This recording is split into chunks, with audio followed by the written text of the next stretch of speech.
Voice of Jammu Kashmir, میں ہوں مرزا شفیق، آپ کے ساتھ سچ کے ساتھ۔ میرے ساتھ ہے میرے پروگرام کے مہمان سردار شوکت علی کشمیری، چیئرمین متحدہ کشمیر پیپلز نیشنل پارٹی۔ حسب معمول ہمارا پروگرام پاکستان کے سیاسی صورتحال اور خطے کی صورتحال پہ ہوگا، اور شاید کچھ باتیں مادر وطن کشمیر پہ بھی ہوں، ریاست متحدہ جموں کشمیر پہ بھی ہوں۔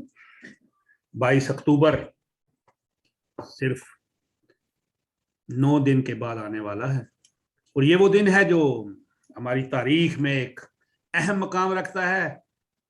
آپریشن گلبرگ ہوا اور ہم غلامی کے زندہ میں داخل کر دیے گئے۔ خیر وہ بات ہوگی، ہر ملک کی اپنی کرنسی ہوتی ہے، اسی طرح مملکت خداداد پاکستان کی اپنی کرنسی بھی ہے، لیکن کیا کہیں ان کے عدالتوں کے فیصلوں پہ، جب کسی کو سیاسی طور پہ ٹارگٹ کرنا تھا، سیاسی اس کو شکست دینی ہوتی ہے، عوامی نمائندوں کو ذلیل و رسوا کرنا ہوتا ہے، تو جرمانے بھی برطانوی پاؤنڈوں میں ہوتے ہیں۔ مریم نواز شریف کو 2 ملین پاؤنڈ جرمانہ تھا۔ آج ان کی ایک پریس کانفرنس تھی، انہوں نے کافی لتاڑے لیے، اور ایڈوکیٹ جنرل عرفان قادر جو تھے ان کے ایڈوکیٹ، انہوں نے آج پوسٹ مارٹم کیا ہے، اور بڑا مکمل پوسٹ مارٹم کیا ہے۔ ان کی باتیں جج بڑے غور سے سن رہے تھے، اور ججوں کے چہرے کے تاثرات بتا رہے تھے کہ وہ کچھ سمجھ رہے ہیں، اور شاید اللہ کرے وہ سمجھ جائیں۔ اور نیب کا جو ڈپٹی پروسیکیوٹر جنرل تھا وہاں پہ، اس کے پاس کوئی جواب نہیں تھا، وہ سر نیچے کر کے کھڑے تھے اور سوچ رہے تھے کہ یہ میں کس مصیبت میں پھنس گیا ہوں۔ نیب نے ایک درخواست دی تھی مریم نواز کو ضمانت مسترد کرنے کی، لیکن وہ درخواست ہائی کورٹ میں نہیں ہے، صرف اخباروں تک ہے۔ تو امریکی شہریوں کو اختیارہ لینے گیا تھا، شوکت صاحب سے بات کریں گے، وہ واپس آ گیا خالی۔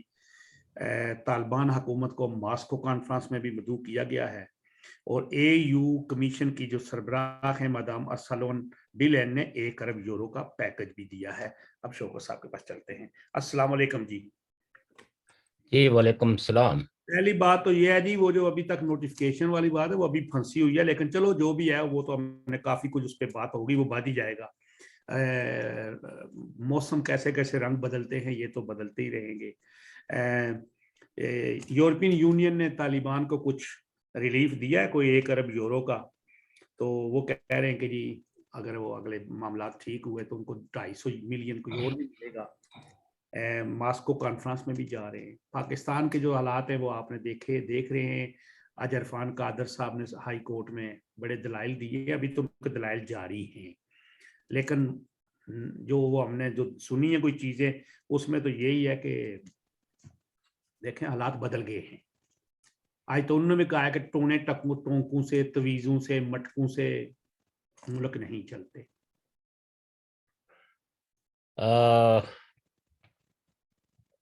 قبل اس کے کہ آپ کے جو کرنٹ افیئرس کے سوالات ہیں جن کے بارے میں گفتگو کی جائے،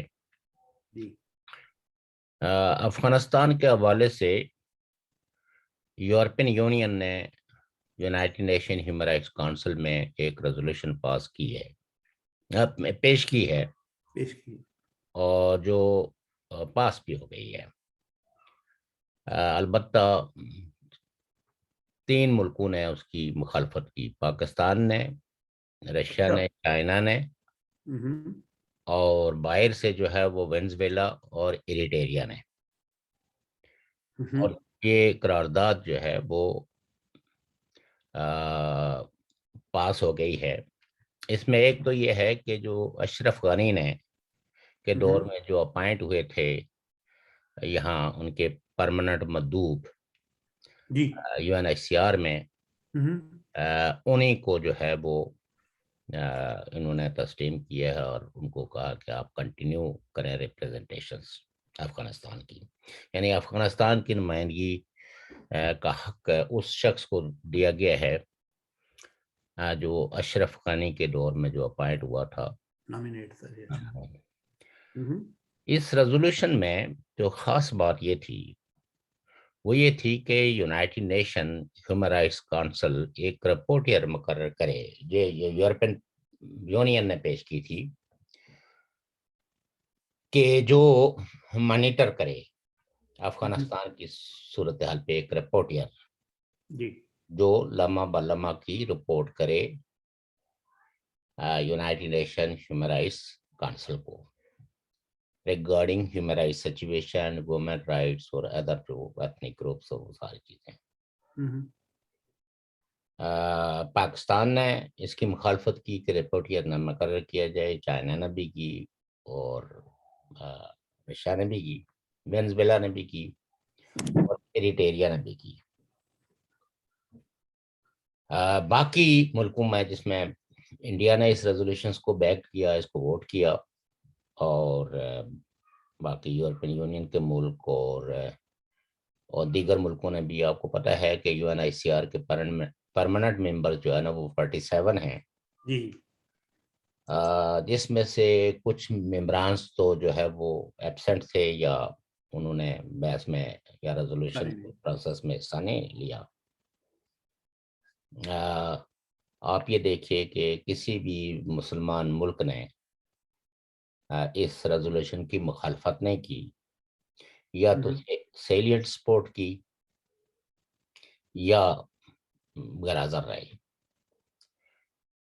تو یہ ایک میں سمجھتا ہوں کہ اچھا قدم ہے, اور مجھے سمجھ نہیں آتی کہ ان ملکوں نے United Nation Human Rights council کے رپورٹرز کی اپائنٹمنٹ پہ اس ریزولوشنز کی کیوں مخالفت کی.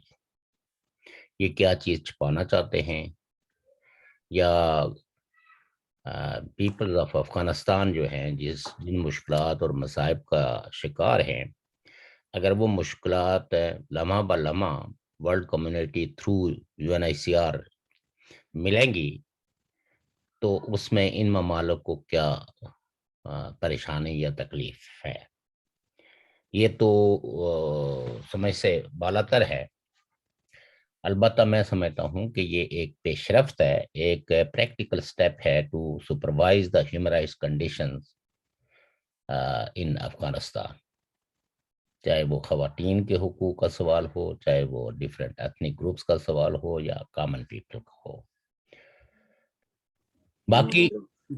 باقی تو یہ آپ بھی جانتے ہیں, ہم بھی جانتے ہیں کہ دنیا کی یہ جو ایڈوانس جمہوریتیں ہیں یہ کسی صورت میں بھی یہ نہیں چاہیں گی کہ افغانستان کے لوگوں کو بھوک سے مرنا دیا جائے. وہ یقیناً وہاں کے لوگوں کی خاطر جو ہے وہ جو امدادی کام ہیں ان کو کرنا چاہتے ہیں, اور گورنمنٹ کو یہ جو یورپین یونین نے جو اعلان کیا ہے, اس کے ساتھ ساتھ وہ افغانستان کی جو موجودہ رجیم ہے اس کو کہہ رہے ہیں کہ امدادی ٹیموں کو یہاں کام کرنے دیا جائے, یعنی این جی اوز کو جو یہاں لوگوں کے گھروں تک جو ہے وہ ضروریات اشیاء پہنچا سکیں, وہ ہنگامی طور پر جو ہے وہ کلیکشن کر سکیں, اور جو فوری نیڈس ہیں لوگوں کی وہ پوری کی جا سکے. لیکن ابھی تک طالبان حکومت نے اس حوالے سے کوئی مثبت جواب نہیں دیا. تو آپ کہہ سکتے ہیں کہ یورپین یونین نے یہ جو ٹوکن بیورو کی شکل میں جو ہے وہ امداد کا اعلان کیا ہے, جی, تو وہ آپ کہہ سکتے ہیں کہ یہ دیکھنا چاہتے ہیں کہ اگر طالبان اس پیسے کو کہاں انویسٹمنٹ کرتے ہیں, کن ہنگامی بنیادوں کو میٹ کرنے کے لیے اس روپے پیسے کا استعمال ہوتا ہے, یا یہ وارڈ لارڈ کے اندر تقسیم ہو جاتا ہے. کیونکہ ظاہر ہے وہاں کوئی ٹرانسپیرنٹ سسٹم تو ہے نہیں, اور ابھی تک دنیا کے کسی ملک نے بھی موجودہ رجیم کو تسلیم نہیں کیا, باوجود اس کے کہ ان ملکوں نے جنہوں نے اس ریزولوشنز کے اگینسٹ ووٹ دیا ہے انہوں نے بھی اپنے سفارتی تعلقات جو ہے وہ طالبان حکومت سے قائم نہیں کیے ہیں. البتہ ان کی ایمبیسیز ابھی بھی آپریٹیو ہیں, لیکن آفیشلی کسی بھی ملک نے ابھی تک موجودہ طالبان کی حکومت کو افغانستان کی ایک لیجیٹیمیٹ گورنمنٹ کے طور پر اور ان کو لیجیٹیمیٹ رولر کے طور پر تسلیم نہیں کیا ہے. جی. اور اس میں وہی جو امریکن یا دیگر جو یورپین ممالک کہتے ہیں وہ ان کی جو کنسرن اس وقت تک ہم تک پہنچی ہے وہ ہے انسانی حقوق کے حوالے سے اور انکلوسیونیس کے حوالے سے. تو آج غالباً جنیوا میں جی افغان وومنس خواتین کا ایک بہت بڑا اجتماع ہوا ہے, انہوں نے مظاہرہ کیا ہے اور اس میں فرانس, جرمنی, بیلجیم. جی, اور انہوں نے بھی یہی اپنے مطالبات دہرائے ہیں کہ ہمیں ان بروٹلٹیز سے بچایا جائے اور بین الاقوامی برادری جو ہے وہ افغان طالبان پہ ایک پریشر ڈالے کہ وہ کچھ ریفارمز کریں, اپنے رویوں میں تبدیلی لائیں. جی. اور اب دیکھیں دنیا کتنی ہے کہ اس میں کامیاب ہوتی ہے یا نہیں ہوتی. جی.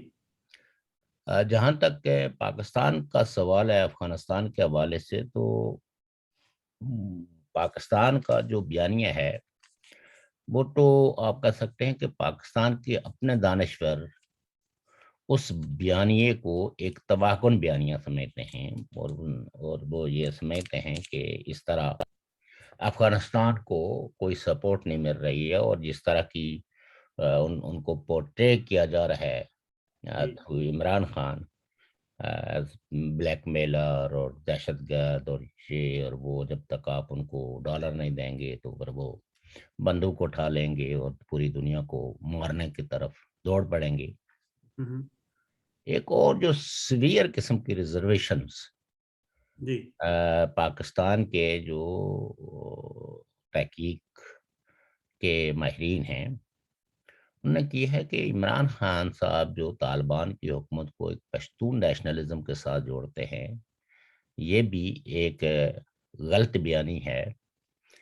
طالبان کا پشتون نیشنلزم سے کوئی تعلق نہیں ہے اور ان کے دور میں اگر سب سے زیادہ کو لوگ مارے گئے ہیں تو وہ پشتون ہی مارے گئے ہیں. سب سے زیادہ مشکلات اور مصائب بھی پشتونوں پہ آئے ہیں اور ان کا نیشنلزم سے کوئی تعلق نہیں ہے. یہ تو پیورلی ایک آئیڈیالوجیکل گروپ ہے جس کی بنیاد جو ہے وہ شریعت پہ ہے اور اس کے نفاذ کے لیے ہے, اور وہ اسلام جو ان کے نزدیک ہے اس کو پورے سول اینڈ اسپرٹ کے ساتھ امپلیمنٹ کرنے کی ہے. یہ سوال دیگر ہے کہ ان کے نزدیک اسلام کی انٹرپریٹیشنز کیا ہے. تو یہ بھی آپ کہہ سکتے ہیں کہ عمران خان صاحب کی سادگی کہیں, کم علمی کہیں, کہ ایک ایسے آئیڈیالوجیکل گروپ کو جنہوں نے پناہ دیے رکھی ہے شمالی ترکمنستان کے ملیٹنٹس کو, پاکستان کے ٹی ٹی پی کے لوگوں کو, جس کو پاکستان میں پنجابی طالبان بھی کہتے ہیں, اور تو یہ ایک غلط بیانیہ اور غلط بیانی ہے کہ ان کا کوئی پشتون نیشنلزم سے کوئی تعلق واسطہ ہے. ان کا کوئی تعلق واسطہ پشتون نیشنلزم سے نہیں ہے, بلکہ سب سے زیادہ بے آبرو جو ہے وہ پشتون ہی ہوئے ہیں ان کے ہاتھوں. اب پاکستان کے اپنے جو بحرانات ہیں, جو جیسے آپ نے ذکر کیا کہ جو آئی ایس آئی چیف کی تعیناتی کا جو نوٹیفیکیشن ہے وہ بھی ایک تنازع بنا ہوا ہے, اور کہتے ہیں لوگ کہ کوئی 6 گھنٹے کی میٹنگ ہوئی جنرل باجوہ کی اور عمران خان کی,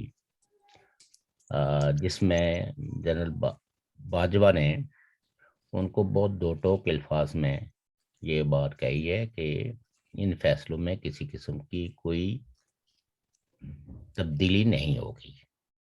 آپ کو نجومی کیا کہتے ہیں, آپ کے چلاکش کیا بتا رہے ہیں, آپ کن اعداد کی بنیاد پہ کیا خواہش رکھتے ہیں, اس سے ہمارا کوئی تعلق واسطہ نہیں ہے، جس کو آج محترمہ مریم نواز صاحبہ نے بہت یعنی اس کی تشریحات کے ساتھ جو ہے نا اس کو بیان کیا ہے۔ ایک یہ بھی شنید ہے، اور ایک اینکر پرسن ہیں اسد طہور، انہوں نے بھی ایک بات جو کہی ہے اپنے پروگرام میں، وہ یہی کہی ہے کہ لاہور میں کوئی عمران خان صاحب کے کوئی 4 5 6 بندے جو خاص الخاص تھے یا قابل اعتماد تھے، تو گورنر سرور کی موجودگی میں گورنر ہاؤس میں میٹنگ ہوئی، جس میں انہوں نے اس بات پہ غور کیا کہ مارچ سے پہلے جنرل باجوہ کی چھٹی کرائی جائے اور ان کو برطرف کر دیا جائے یا پری میچورڈ ان کی ریٹائرمنٹ کر دی جائے۔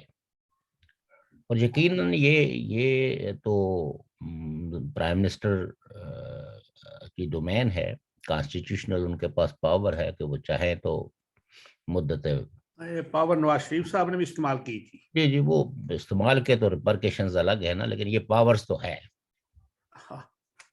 حجت ہے ایک۔ اور کہتے ہیں کہ انہیں 5 6 افراد میں سے کسی نے یہ خبر جنرل باجوہ صاحب کو بھی پہنچا دی، اور اس کے بعد جو انہوں نے اسٹریٹجی تشکیل دی ہے، اس اسٹریٹجی کے تحت اب یہ ہے کہ عمران خان وہ جو ایک پیج کو لہرایا کرتے تھے اور ایک پیج کی گردان جو ہے وہ پڑھا کرتے تھے،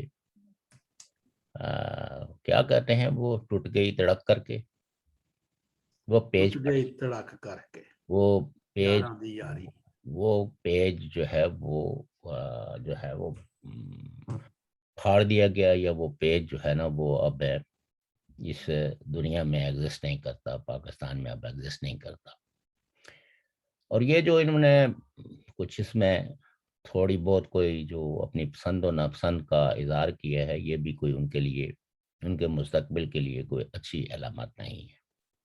ایک بات اور نہیں محسوس کیا آپ نے نوئی، ایک چیز سن لیجیے، آپ اپنی بات کو یاد رکھیے گا۔ جی ایک اور بات جو کچھ جو عمران خان صاحب کے ہمدرد ہیں، سمپتھائزرز ہیں، وہ یہ شکوہ کرتے ہوئے پائے گئے ہیں کہ وہ لوگ جو سویلین سپرمیسی کی بات کرتے ہیں، تو عمران خان کے اس بیانیے کو یا اس اقدام کو انہوں نے نہیں سراہا، بلکہ الٹا اس کی مخالفت کی۔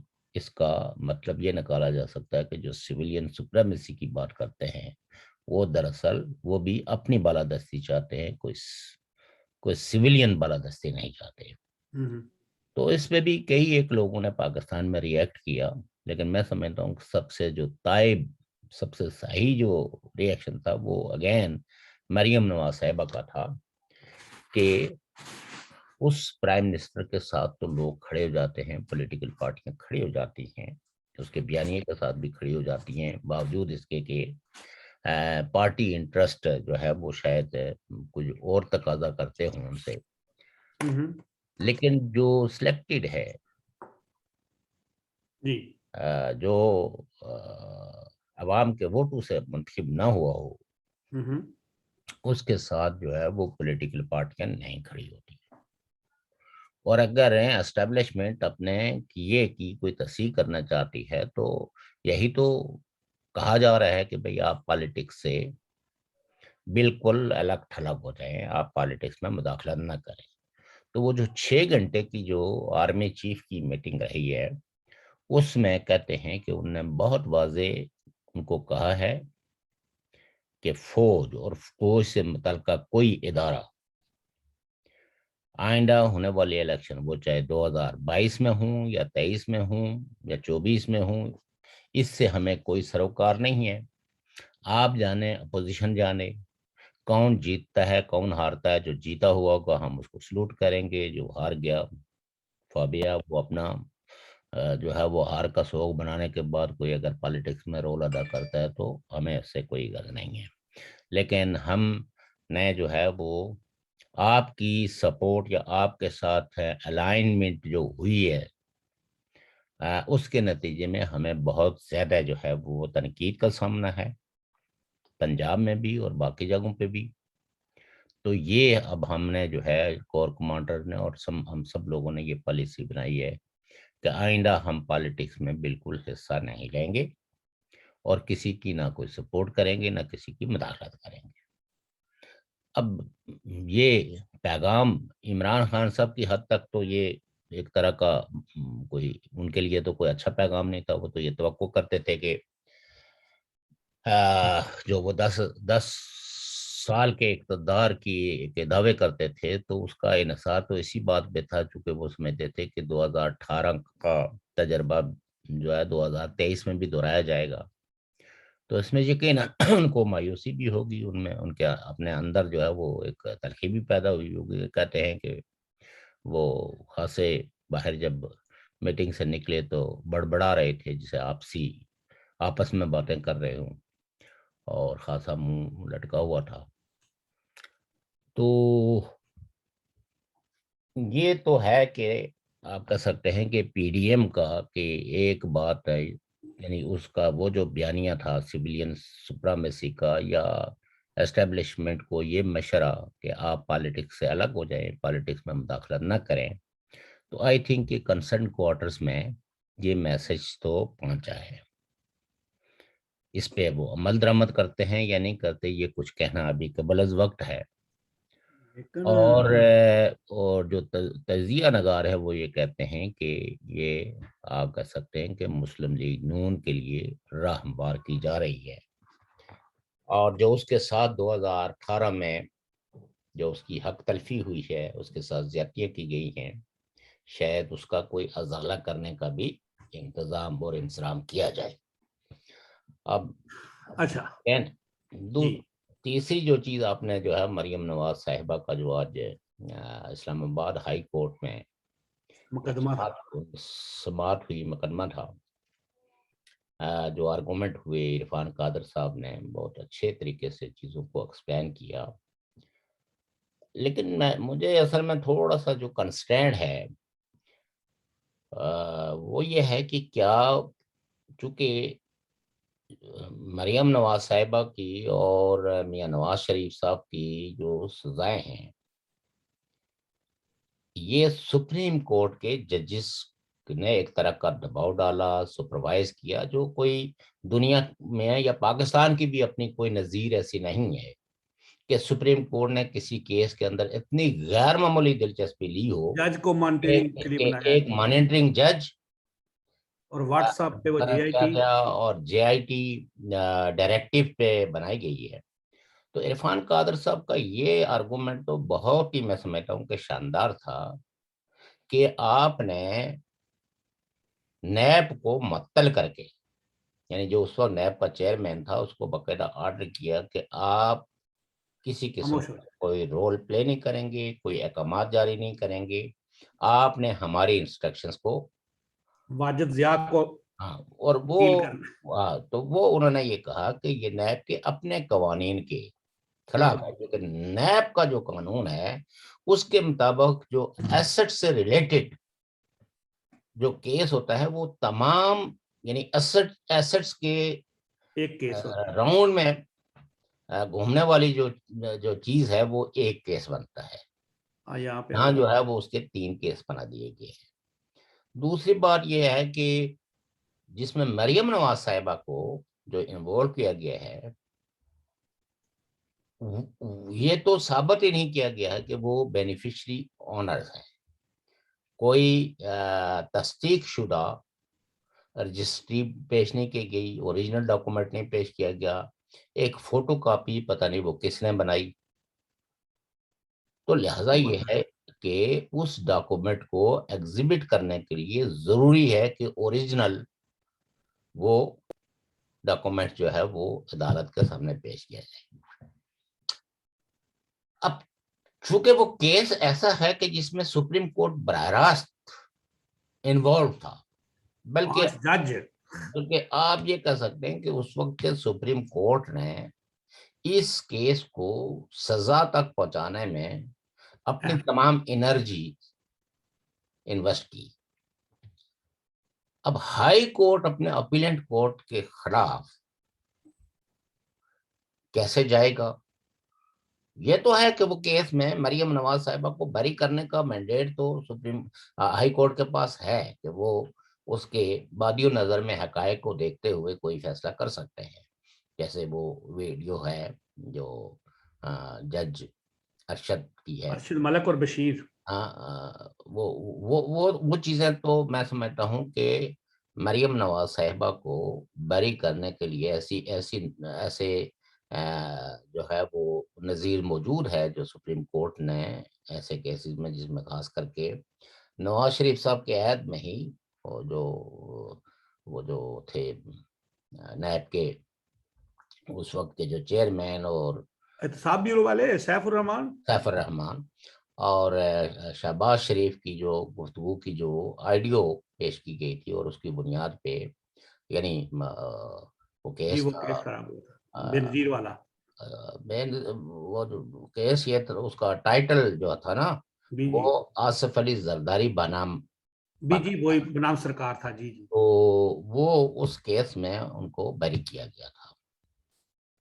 تو اس میں بھی ایک دباؤ بھی لگتا ہے، دباؤ کا اظہار بھی ہے، اور وہ ساری چیزیں جو ہے وہ باقاعدہ وہ جو جج ہے تفتیشی جج وہ یہ چیزیں بتا رہے ہیں. اس میں سپلیمنٹ بھی ہے نا جی ایک، اور وہ آڈیو میں نہیں بلکہ ویڈیو میں.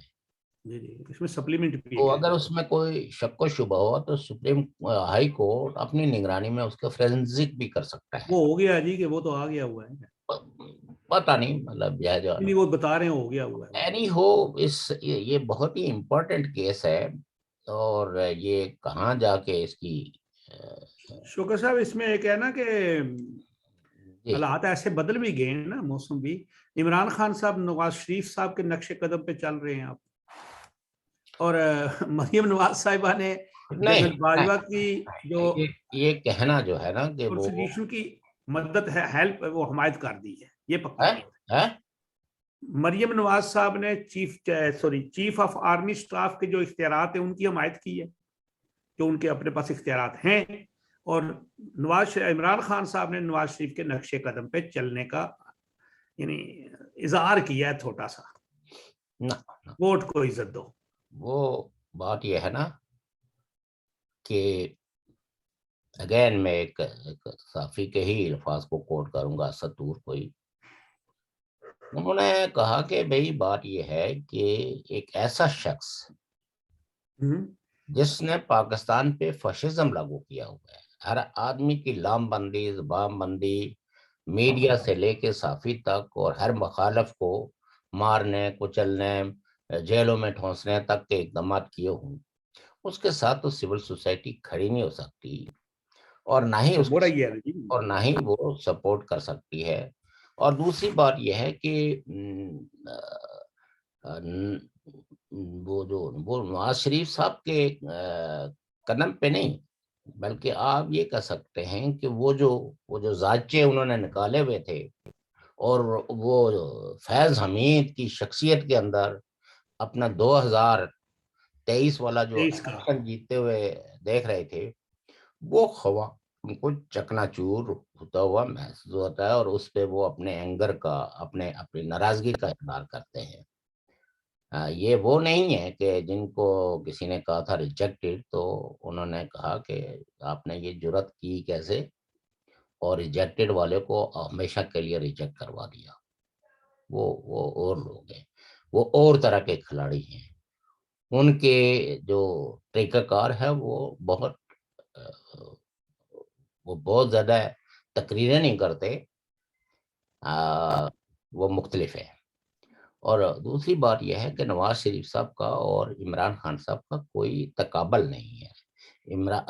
نواز شریف جو ہے وہ ایک سٹیٹسمین ہے، اور عمران خان صرف ایک چالاک سیاستدان ہے. چالاک in my opinion maybe you have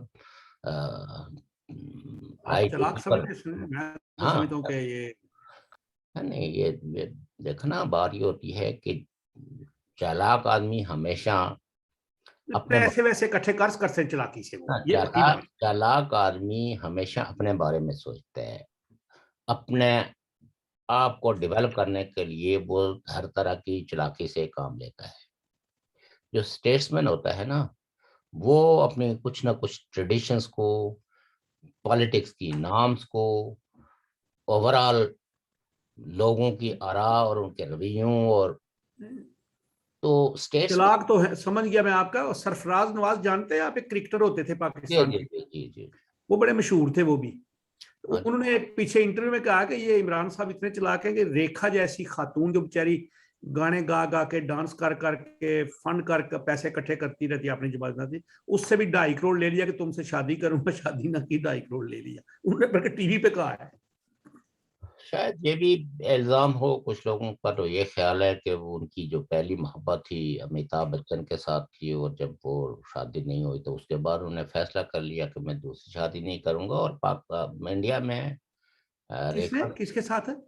Amitabh Bachchan کے ساتھ. نہیں وہ تو ان کی جو تھی، لیکن وہ لیکن کچھ ہی وہ دوران ادھر انہوں نے شادی جیا بچن سے کر لی تھی نا. تو لہذا یہ ہے کہ یہ ایسا ہی اس کا کٹ کاٹ لیکن بنا. 2.5 کروڑ کا اس نے کہا ہے، اور ٹی وی پہ نہیں کہا ہے. دیکھیں نا، وہ تو آپ دیکھیں، وہ شاہ رخ خان ہو گئے، سلمان خان ہو گئے، ان سب لوگوں نے وہ جو ہاسپٹل تھا شوکت خانم ہاسپٹل، اس کے لیے لوگوں نے بڑا ریکھا تو جنروسٹی لاہور آئی تھی، ہے. ریکھا لاہور آئی تھی. نہیں، سلمان خان بھی لاہور آئے تھے، لاہور بھی اچھا، کراچی بھی ہے. ریکھا تھی، اور وہ ایک اور تھی، وہ بڑی کیا نام ہے، محسن خان کی بات بیوی بنی. تبھی مطلب یہ ہے کہ دیکھیں، اگر آپ ان ہیروز کو یا ہیروئنوں کو دیکھیں نا، تو ان کا جو سوشل ورک ہے وہ بہت ہے، انڈیا کے اندر بھی اور پوری دنیا میں. جی جی جہاں جی کہیں بھی کسی پبلک ویلفیئر کے لیے کوئی پروجیکٹ چلتا ہے تو اس میں یہ فری آف جاتے ہیں. کاسٹ جو ہے وہ اپنا اپنے آپ کو حاضر کرتے ہیں، لوگوں سے اپیل کرتے ہیں. اور اس میں کوئی شک نہیں ہے کہ شوکت خانم اسپتال کی تعمیر میں سلمان خان نے، شاہ رخ خان نے، ریکھا نے، اور بھی کئی ایک اداکاروں نے جن کا مجھے اس وقت نام یاد نہیں ہے، جی انہوں نے کنٹریبیوٹ کیا. انہوں نے پروگرام ارینج کیے، وہ خود بنفس نفیس پاکستان آئے اور انہوں نے ایسے بڑے بڑے فنکشنز کو اٹینڈ کیا جس میں لوگوں کی بڑی تعداد، یعنی ہزاروں کی تعداد میں لوگ آئے اور لوگوں نے کنٹریبیوٹ کیا. تو یہ تو ہے.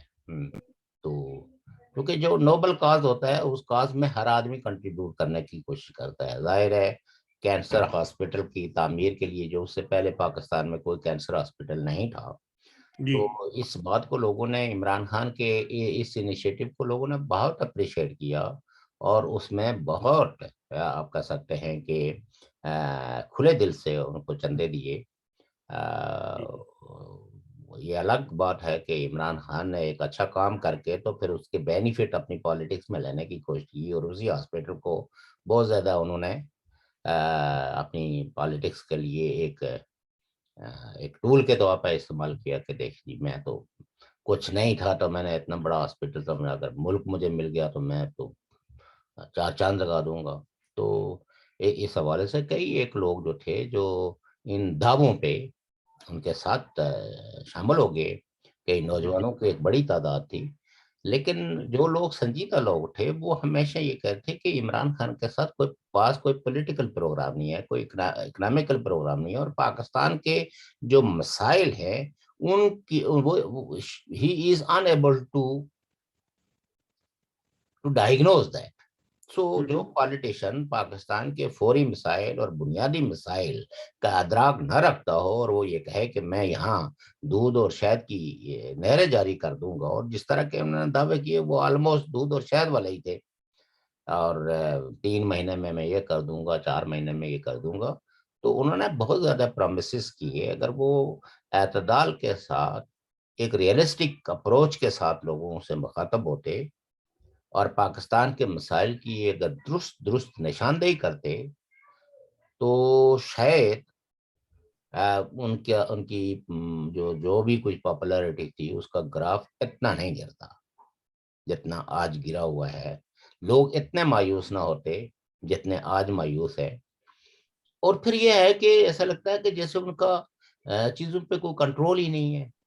سب کچھ جو ہے وہ عالمی اداروں کے رحم و کرم پہ ہیں. ہم اتنے پیسے دیں گے تو لوگوں پہ یہ ٹیکس لگا دو, بجلی کو اتنا بڑھا دو, چینی کو اتنا, اس کی وہ قیمتیں 1 ارب کی قسط کا بھی وہ IMF کے ساتھ دوبارہ مذاکرات شروع, جو قسط وہ مذاکرات شروع ہوا ہے. میں آئی تھنک کہ مطلب یہ ہے کہ پاکستان کو وہ قسط مل جائے گی جلد بدیر. کیا بنے 1 ارب سے کیا بنے گا جی؟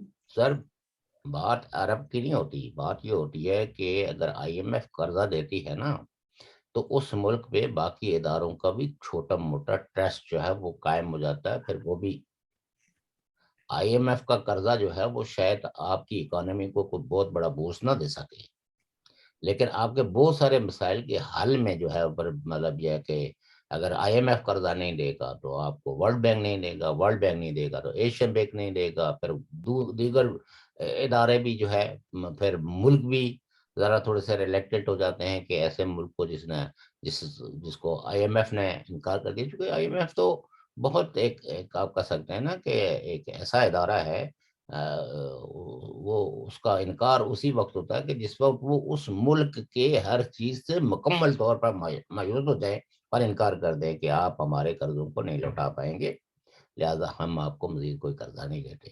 اور جس وقت IMF انکار کرتا ہے تو آلموسٹ آپ یہ کہہ سکتے ہیں کہ وہ ملک بینکرپٹ ہوتا ہے. تو اسی لیکن لیے ابھی میں تو امید کرتا ہوں کہ شاید جو ہے وہ IMF ہے کہ قرضہ ان کو ضرور دے گا, کیونکہ یہ اب جو ٹرانزیشنل پیریڈ جا رہا ہے تو ادارے یہ نہیں چاہیں گے کہ آنے والی جو حکومت ہے اس کے ساتھ اس کو بہت ہی ایسی حالات دیں کہ جس میں ملک جو ہے وہ عالمی سینکشنز کا شکار ہو. اس ویسے شے کو 8,600 ارب تو قرضہ ہو چکا ہے ان کا, ارے 8,600 ارب. جی جی جی تو اگلی حکومت آ کے کیا وہ کوئی وہ دریائے راوی سے ڈالر نکالے گی واپس کرنے کے لیے؟ وہ تو اتنا 5,600 تھا اس وقت, دیکھیے 3 سال میں پھر 3,000 لے لیا. بات یہ ہے کہ پاکستان کی امداد کا انحصار جو ہے وہ ایسی حکومت پہ ہے جس کی پالیسیاں سنجیدہ ہوں, دور اندیشی پہ مبنی ہوں اور جو ریجن کو سرو کرتی ہوں. وہ تو ریجن پھر کو سرو کرنے کا ہرگز مطلب نہیں کہ آپ اپنی سورنٹی کو کمپرومائز. آج کی اس دنیا میں, اس گلوبلائز ورلڈ کے اندر کسی ملک کے پاس کوئی ایبسولوٹ سورنٹی ہے نہیں. یہ سورنٹیز اب جو ہے وہ میوچل انٹرسٹ پہ ہیں. تو لہذا پاکستان ان خوابوں سے باہر نکل کے جو نئی حقیقتیں ہیں, ان حقیقتوں کو اگر تسلیم کر لیں اور پالیسیاں ایسی بنائیں جو اگین میں یہ کہتا ہوں کہ جس سے کہ خطے کے اندر ان کا ہر قدم جو ہے وہ سٹیبلٹی کی طرف ہو, اور کوئی بھی پالیسی بنائیں تو وہ جو ان کے اڑوس پڑوس میں ملک رہتے ہیں ان کے ساتھ باہمی مشاورت کر کے, تو اس سے کانفیڈنس بڑھتا ہے اڑوس پڑوس کے ملکوں کو, اور وہ پھر آپ کے دکھوں کو بھی شیئر کرتے ہیں, آپ کے مسائل کو بھی شیئر کرنے کی کوشش کرتے ہیں. چونکہ کسی ملک سے کوئی بیر نہیں ہوتا انٹل اینڈ انلیس کہ آپ ان کے داخلی معاملات میں مختلف طریقوں سے جو ہے وہ ڈسٹربنس نہ پیدا کریں یا آپ دشمنی کے وہ جو دعوے. اب آپ مجھے یہ بتائیں نا کہ پاکستان انڈیا سے کیا توقع کر سکتا ہے کہ جب آپ روزانہ کرش انڈیا کے نعرے لگائیں گے, انڈیا کے ساتھ ایسا بغض اور اناد کا اظہار کریں گے. ایک آپ کا پڑوسی ملک ہے, آپ اپنے دلوں کے اندر جو کچھ بھی رکھتے ہیں وہ دل کے پڑاس باہر نکالنے کی کیا ضرورت ہے؟ دل کی قدورتیں جو ہے وہ سرے عام ان کو بکھیرنے کی کیا ضرورت ہے؟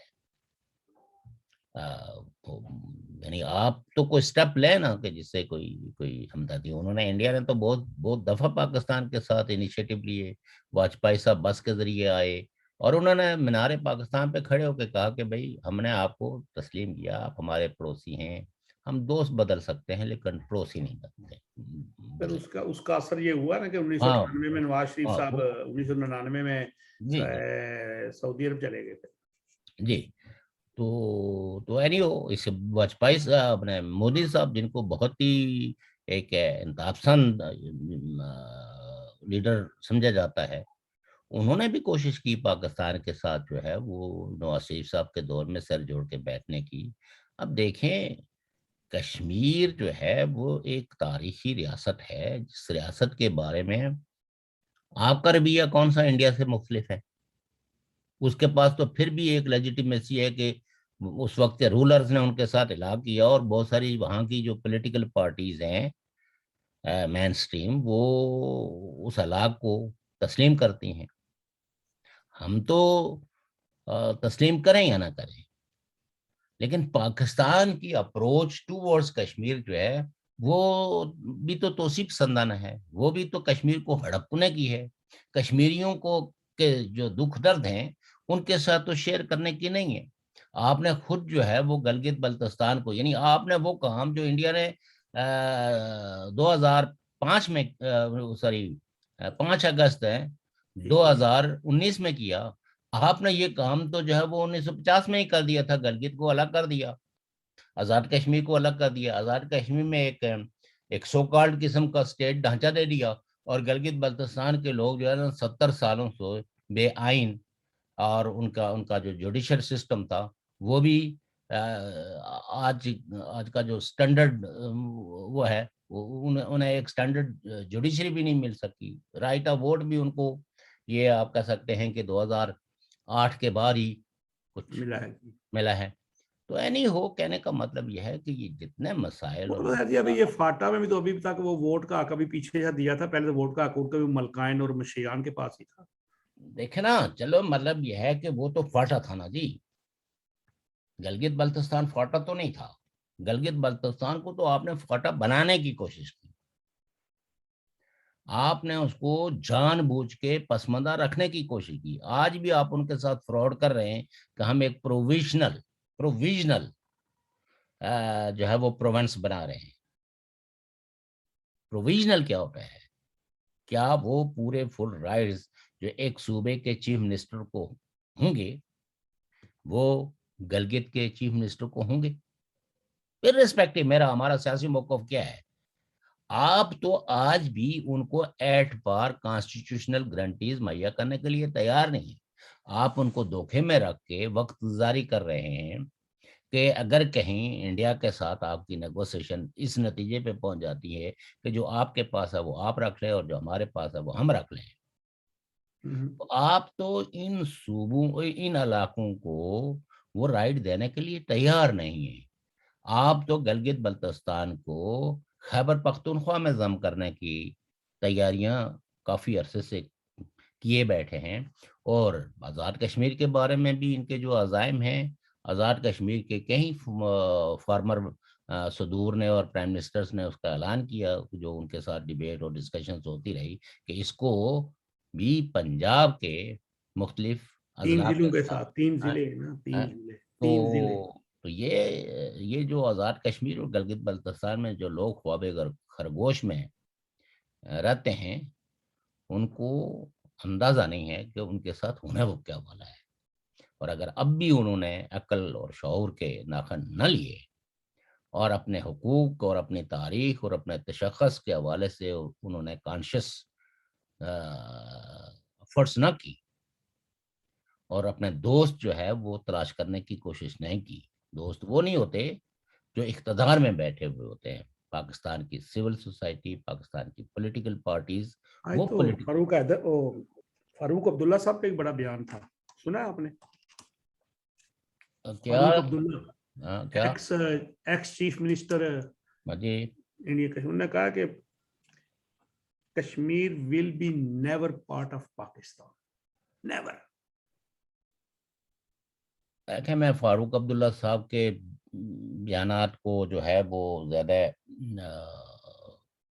اس لیے نہیں وہ کرتا ہوں کہ ان کے بھی وقتاً فوقتاً بیانات بدلتے رہتے ہیں، لیکن ایک بات یہ ہے کہ یہی پارٹی تھی، یہی لوگ تھے جنہوں نے اس وقت یہ کہا کہ ہم کمیونل پاکستان کی طرف نہیں جائیں گے، we will stand with secularism. Unfortunately جس چیز کے ساتھ انہوں نے سٹینڈ کیا تھا، آج سب سے زیادہ دکھی وہی لگتے ہیں. بہرحال کشمیر کے اس حصے کی بھی صورتحال آپ دیکھیں، ٹیررزم کی ایک نیو ویو آئی ہوئی ہے، جو ٹارگٹ کلنگز ہیں. وہ ایک جو پنڈت تھے جو شدید قسم کی ملیٹنسی کے دور میں بھی ان کو کسی نے کچھ نہیں کہا، اور وہ اپنی فارمیسی کی دکان چلاتے تھے.